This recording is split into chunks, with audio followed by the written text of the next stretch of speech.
Have you ever wondered what the protruding parts beneath airplane wings do?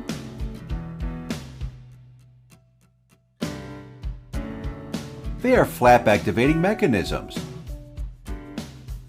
In other words, inside this protruding cover, there is an interesting mechanism that activates the flaps.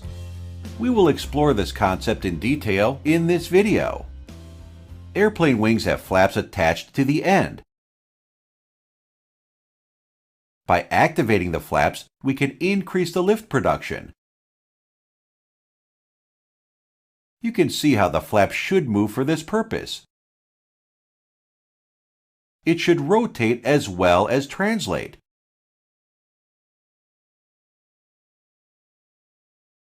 Let's understand one of the simplest flap mechanisms that facilitates this motion.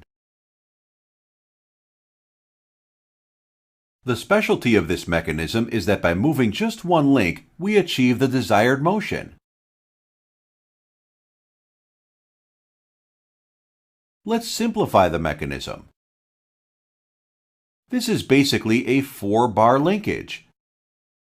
When the input crank moves, the output rocker rotates as shown.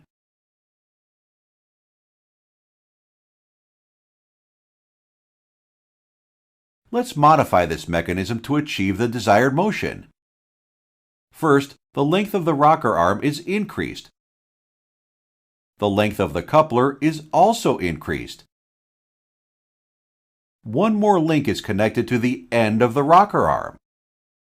A final limb is connected between these arms. Let's concentrate on points A and B on the rocker arm. It is clear that point B will have a higher speed than point A. This speed will be transferred to points C and D of the limb via the connecting arms. In short, point C of the limb moves faster than point D. This motion will make the output limb turn as shown. A translatory motion is also guaranteed as a result of this. A cover is connected with the limb and is then welded with the flap. So the flap will also follow the desired motion.